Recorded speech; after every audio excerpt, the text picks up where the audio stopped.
Hey, what's going on, YouTube?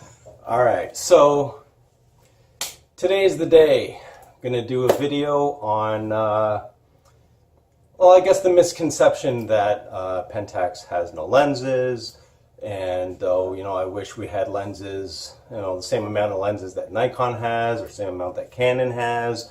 Wow, oh my God, even Sony has more lenses than Pentax. And I'm going to also talk about my friends and my thoughts on the future of Pentax and what they're going to be focusing and concentrating on. And actually, my friend came up with a very good idea. Well, not really an idea, but good point. There we go. Really good point on what Pentax is all about in comparison to Canon, Nikon, Sony, and all that. So, and I can't fault him on what he thinks, and I agree with him. It's a very, very good point, man. Very good point.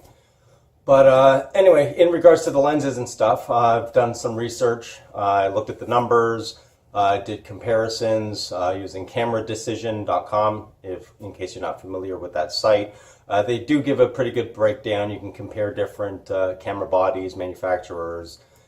Gives pluses and minuses, strengths and weaknesses, differences between the two, from sensor size to amount of lenses available. Now,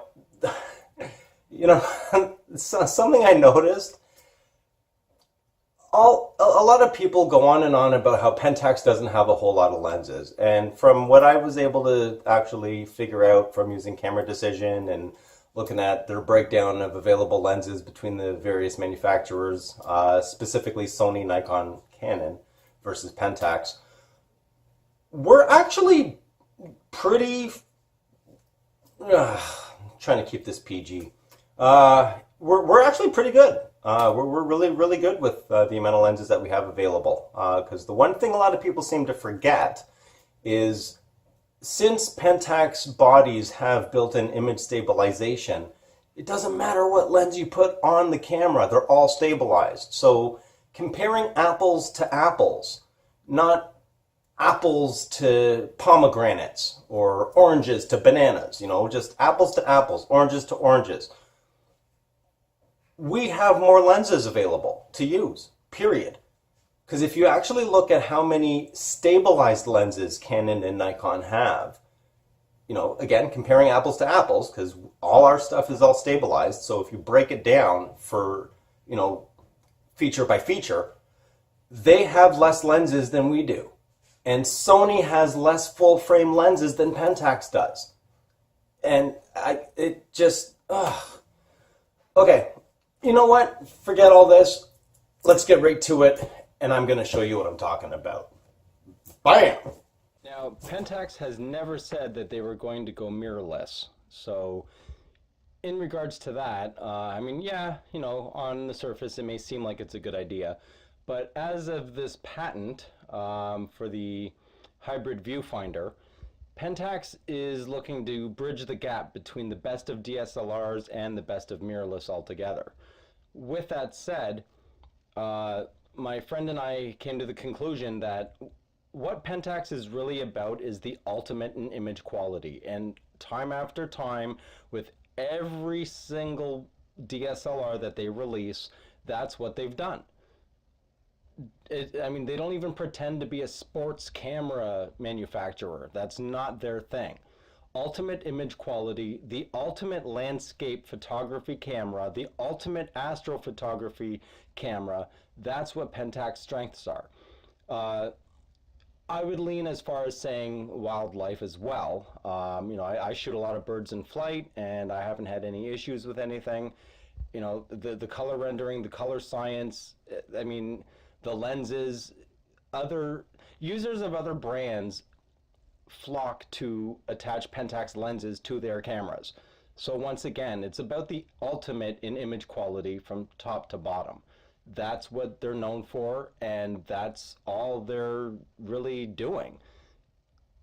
I don't really have anything to complain about, there's cameras that have, 500 freaking focal points of autofocus acquisition, autofocus detect pixels and all this other stuff, but realistically, you don't need that much. You know, mirrorless is not the same as DSLR. Mirrorless, yeah, you may need that many autofocus points for it to work, but with the amount of cross detect autofocus points that Pentax cameras have, mind you, yeah, fine. You know, their majority of them are centered around the center area of the autofocus or of the field of view, but at the end of the day, do you really need, I mean, what is 500 really going to do in regards to tracking? If the tracking actually works, you know what I mean?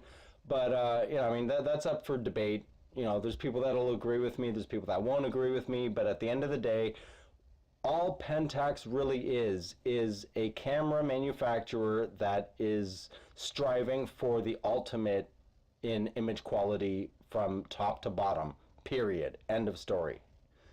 And in regards to the lenses, good question. Let's get into that, shall we? So apparently Pentax has 148 lenses available across APS-C and full frame.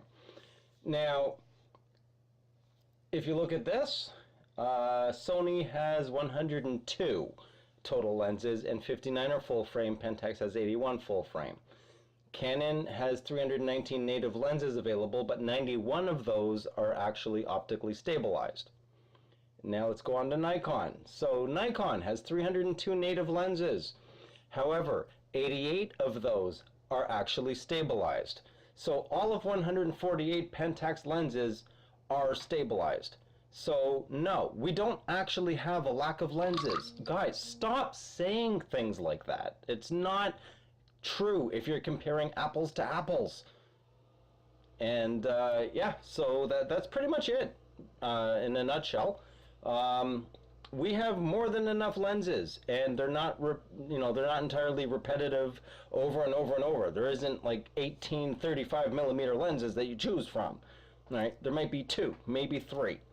You know, looking at the lens roadmap, if you look at the greens and the yellows and all that, it's a spread from one focal length, wide angle, all the way out to super telephoto. And that's pretty much all there is. I mean, what more do you really need?